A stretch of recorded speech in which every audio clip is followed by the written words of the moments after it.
Assalamualaikum warahmatullahi wabarakatuh. Shalom. Salam sejahtera bagi kita semua. Om Swastiastu. Namo Buddhaya. Salam kebajikan. Halo Sobat Adiaksa, bertemu lagi bersama kita. Saya Ika Yolanda. Saya Doris Yondra di podcast Pokari, Podcast Kejaksaan Negeri Cianjur. Oke Kak, hari ini kita akan membahas apa Kak di podcast ini? Kita bakal bahas temanya, sebenarnya kayaknya udah sering dibahas, tapi kayaknya harus ada sudut pandang yang lebih baru nih. Kira-kira tentang apa ya itu Kak? Kenakalan remaja tapi sumbernya dari kejaksaan. Wih, kenakalan remaja itu kayaknya yang dilakukan oleh remaja ya Kak ya? Oke, Sobat Adiaksa, tanpa berlama-lama kita langsung di samping kita sendiri ada Pak Adlan Farusi Hakim selaku dari Kejaksaan Negeri Cianjur. Selamat pagi Bapak. Selamat pagi. Gimana Bapak kabarnya hari ini? Alhamdulillah sehat. Alhamdulillah. Bapak boleh memperkenalkan diri dulu buat sahabat Adiaksa di rumah. Bapak nama, terus sekarang menjabat sebagai apa? Oke, terima kasih. Mohon izin semuanya. Mohon memperkenalkan diri. Nama saya Adlan Farusi Hakim. Sekarang menjabat sebagai Kasubsi Ekmon dan Pengamanan Pembangunan Strategis pada Kejaksaan Negeri Cianjur. Wah, bidangnya panjang. Iya, Kak Yondra hafal nggak itu kasubsinya? Enggak, tuh panjang banget sih. Iya sih, saya bidang juga. Ekmon ya, Pak? Iya. Ekmon, oke. Bapak, kita balik lagi ke tema soal kenakalan remaja. Kenakalan remaja itu apa sih, Pak? Kira-kira Bapak bisa jelaskan? Kenakalan remaja ya. Kenakalan remaja itu adalah sesuatu perbuatan yang melanggar norma ataupun aturan. Nah, kurang lebih simpelnya begitu. Melanggar norma ataupun aturan, itu siapa yang melanggar Pak? Tentunya karena tadi pertanyaannya tentang kenakalan remaja, berarti pasti yang melanggar siapa? Remaja. Oh, yang bisa dikatakan remaja tuh apa sih Pak? Sebenarnya definisinya lebih tertuju terhadap anak. Nah, jadi pasti bertanya nih, anak itu apa sih Pak? Anak adalah seseorang yang belum berusia 18 tahun. Begitu Kak Yon. Berarti di bawah 18, harus di bawah 18 tahun ya. Kalau di atas 18 tahun bukan dibilang remaja lagi. Walaupun mukanya baby face gitu kan. Iya, ada tuh yang kayak gitu ya. Nah, untuk di kejaksaan sendiri kenakalan remaja yang biasanya ditanganin Pak gimana? Yang rata-rata yang kami tangani adalah perkara mengenai kepemilikan senjata tajam yang biasanya dimiliki oleh geng motor. Geng motor? Ya Allah, di bawah 18 tahun udah ada geng motor. Wah, kayaknya ini marak sekali ya di Kabupaten Cianjur ya Pak, geng motor. Ya memang ini mungkin akibat dari perkembangan zaman ya. Jadi anak sekarang ke sekolah nggak bawa bolpen, bawanya celurit, bawanya parang.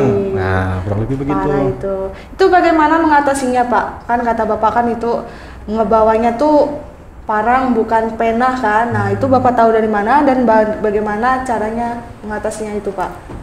Pertama, sumber informasi ya. Dari mana kami tahu? Pertama tentunya kami tahu ketika kami di persidangan. Nah, di dalam perkara anak, tentunya kan kami menggali kebenaran-kebenaran dalam persidangan, dan di fakta-fakta persidangan terungkaplah bahwa anak tersebut beberapa ya, tidak semua, ada anak yang dengan sengaja membawa senjata tajam, baik itu disembunyikan di celana, di dalam tas, di jok motor. Wih, itu. Kalau dari sekolahnya itu kira-kira ada razia nggak sih Pak untuk mencegah itu? Apakah Bapak tahu gitu? Kalau tahu bisa dikasih tahu buat Sobat Adiaksa. Nah, terima kasih. Kalau terhadap apakah sekolah pernah melakukan razia, tentu itu merupakan kebijakan dari sekolah. Kecuali dari sekolah mungkin bermitra ataupun mengajak kerjasama dengan khususnya dari kejaksaan, khususnya dari bidang intelijen, misalnya dalam kegiatan jaksa masuk sekolah, lalu melakukan pengecekan dan lain sebagainya. Oke Pak, kita agak sedikit khusus nih, kita mulai menyinggung soal kejaksaan. Kenakalan remaja berarti kan itu anak di bawah umur ya Pak. Dia punya perlakuan khusus nggak sih kalau misalnya saat kejaksaan menghadapi kenakalan remaja seperti ini gitu? Kalau menangani kasus yang ibaratnya tersangkanya yang tadi bawa senjata tajam atau geng motor, begal, terus pembacokan tapi tawuran sampai berdarah-darah, itu ada penanganan khusus nggak sih dari kejaksaan soal yang seperti itu? Terima kasih. Khusus untuk anak, namanya bukan tersangka, tapi anak yang berhadapan dengan hukum. Jadi kita nggak boleh ngomong tersangka? Belum, tidak boleh, karena namanya adalah anak yang berhadapan dengan hukum, dan anak tersebut masih dilindungi sampai dengan dia berusia 18 tahun, dan tentu dari kejaksaan memiliki treatment khusus. Nah, salah satunya adalah dengan tidak menyebarkan informasi terhadap anak tersebut. Yang kedua, tentunya terjadi perbedaan antara perlakuan yang dewasa dan juga yang anak. Baik itu ketika kita tahap 2 maupun sampai dengan persidangan, bahkan sampai dengan eksekusi. Begitu. Ternyata ada treatment khusus ya Pak? Kalau tadi katanya persidangannya tidak disebutkan, berarti emang kayak tertutup gitu ya Pak? Nah, khusus untuk anak, sidang tertutup.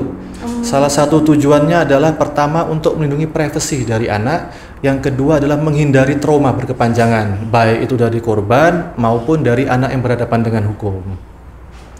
Kalau boleh tahu Pak, tindak pidana pelaku anak di Kejaksaan Cianjur tuh untuk tahun ini udah banyak apa gimana ya Pak angkanya?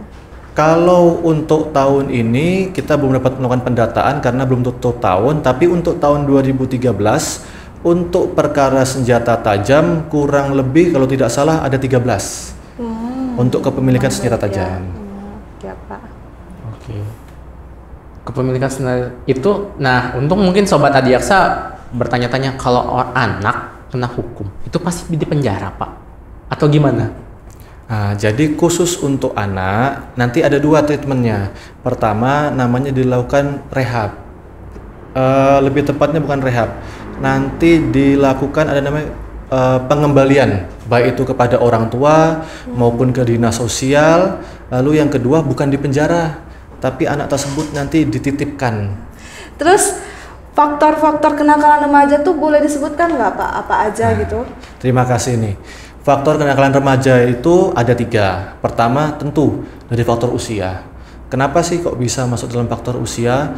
Karena tentunya anak, seseorang yang belum berusia 18 tahun itu belum dapat memilah mana yang benar dan mana yang salah. Yang kedua ada namanya faktor keluarga. Faktor keluarga ini adalah faktor internal yang berasal dari dalam sendiri, yaitu adalah dari orang tua. Baik itu orang tua kandung, orang tua angkat, wali, ataupun orang tua terdekat, ataupun saudara. Ada lagi yang faktor ketiga, faktor pergaulan. Nah, tidak bisa kita tidak bisa menutup mata bahwa memang faktor pergaulan zaman sekarang ini penyumbang terbesar. Benar sekali itu Kak Yon. Ada kasus-kasus unik nggak sih Pak yang Bapak temukan ketika menghadapi yang tadi kayak kenakalan remaja itu, yang Bapak sangat berbekas gitu di memori gitu? Ada yang unik nggak sih Pak? Siap, terima kasih. Perkara yang dilakukan oleh anak berhadapan dengan hukum yang paling berbekas adalah kurang lebih perkara tahun 2023. Ada anak kurang lebih usia 14 tahun yang seharusnya anak tersebut fokus untuk menimba ilmu, tapi ternyata ditangkap karena memiliki 3 senjata tajam, yaitu apa? 1 samurai dan 2 celurit di dalam tasnya. Itu ditangkapnya pas lagi sekolah? Kebetulan ditangkap kalau tidak salah hampir perang antar geng kayaknya. Berarti balik lagi tadi prosesnya tuh kalau anak itu berarti limpahan dari kepolisian baru nanti dihadapkan di kejaksaan gitu ya Pak? Tentunya di dalam hal tersebut penyidik dalam hal ini adalah dari pihak kepolisian, penuntutan baru di pihak kejaksaan. Oke, berarti kalau misalnya ada katakanlah saudara-saudara di Adiaksa, mungkin ada kerabat, teman atau anak yang terkena masalah hukum misalnya untuk anak-anak, berarti nggak langsung kejaksaan ya Pak, berarti dari kepolisian dulu. Untuk perkara tindak pidana umum tentunya leading sektor adalah dari kepolisian. Nah, untuk informasi juga, jadi terhadap anak yang berhadapan dengan hukum, apabila ancaman hukumannya di bawah 7 tahun, maka harus didahulukan yang dinamakan dengan diversi.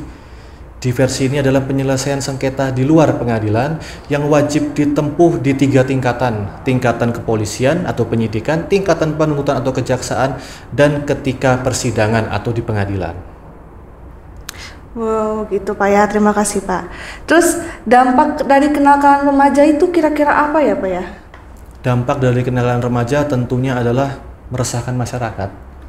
Apalagi khususnya dengan geng motor ya, di mana misalnya ada masyarakat yang malam-malam sedang keluar, yang tidak tahu dan tidak mungkin sedang apes ya, tiba-tiba bertemulah dengan geng motor. Benar sekali, Tiba-tiba anak yang berhadapan dengan hukum tersebut dalam keadaan tidak sadar, dalam pengaruh minuman keras, terjadilah suatu perbuatan. Contohnya nih, tiba-tiba kena bacok dan lain sebagainya. Oke, untuk tadi katanya ada pembinaan, itu jadi tanggung jawab kejaksaan juga nggak sih Pak? Yang tadi soal ada pembinaan yang kayak gitu, atau sebatas ya kejaksaan cuma urusannya soal penuntutannya aja, tapi kalau untuk nanti soal kayak tadi Bapak bilang ada pembinaannya untuk anak-anak itu juga tetap tanggung jawabnya, atau sebenarnya itu tanggung jawab lembaga lain itu? Soalnya kan ada yang orang bilang kalau udah masuk kejaksaan berarti ya udah anak itu semuanya tanggung jawabnya kejaksaan. Bisa pilah nggak sih Pak tanggung jawabnya kejaksaan tuh di mana aja ketika menghadapi kenakalan remaja? Mengenai tanggung jawab dari kejaksaannya, jadi memang kita memiliki kewenangan yaitu dominus litis, yaitu penuntutan itu hanya dipusatkan di kejaksaan. Tapi bukan berarti kita hanya fokus terhadap penuntutan. Khususnya di bidang intelijen atau indera adiaksa, kita memiliki tupoksi yaitu namanya penyuluhan hukum. Ada juga yang namanya program Jaksa Masuk Sekolah. Nah, kebetulan pagi ini saya baru melaksanakan tadi kegiatan Jaksa Masuk Sekolah. Wow. Nah, kegiatan Jaksa Masuk Sekolah ini sebagai bentuk tindakan preventif bahwa kejaksaan itu hadir di sekolah untuk menekan angka-angka anak yang berhadapan dengan hukum. Yang kedua, mengenai tanggung jawab terhadap anak, kita tidak bisa hanya mematok di satu instansi. Jadi terhadap anak itu kita harus bersama-sama, baik itu dari instansi manapun. Karena kembali lagi, anak ini adalah seseorang yang belum dapat memilih mana yang benar dan mana yang salah. Oke, begitu. Cara mengatasi kenakalan remaja itu gimana ya Pak? Nah, mengatasi kenakalan remaja ya, tentunya pertama dari dalam sendiri. Dari dalam ini artian dari mana? Dari orang terdekat. Orang terdekat itu siapa? Orang tua. Jadi orang tua itu harus berperan aktif, seaktif-aktifnya untuk mengetahui pergaulan dari anak tersebut.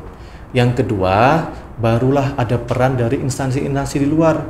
Salah satunya adalah instansi dari kejaksaan. Kejaksaan berperan untuk menekan angka tindak kenakalan remaja dengan cara-cara yang tadi saya sebutkan. Oh, begitu ya Pak. Kak Yandra, ada yang mau ditanyakan lagi?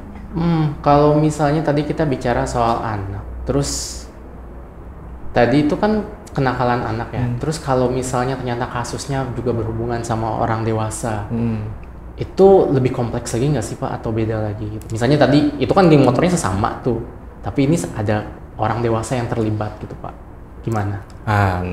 Jadi apabila dalam suatu perbuatan hukum terdapat pelaku satunya dewasa, satunya anak, maka nanti ada namanya splitsing.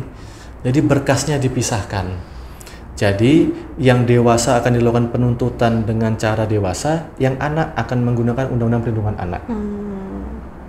Ada pesan-kesan terakhir, kayak pesan untuk Sobat Adiaksa di rumah, bagi itunya soal kenakalan remaja. Oke, terima kasih untuk pesan dan kesan khusus untuk Sobat Adiaksa, khususnya bagi adik-adik saya semua yang masih fokus menempuh pendidikan. Fokuslah untuk menimba ilmu sebanyak-banyaknya. Ke sekolah, manfaatkanlah teknologi untuk hal-hal yang positif, jangan menggunakan teknologi untuk hal-hal yang negatif. Benar. Oke, adik-adik ingat ya, fokus belajar dan manfaatkan teknologi dengan baik. Terima kasih untuk podcast hari ini. Saya Ika Yolanda. Saya Doris Yondra. Mohon maaf jika ada tutur kata yang salah atau kurang berkenan. Sampai jumpa. Sampai jumpa.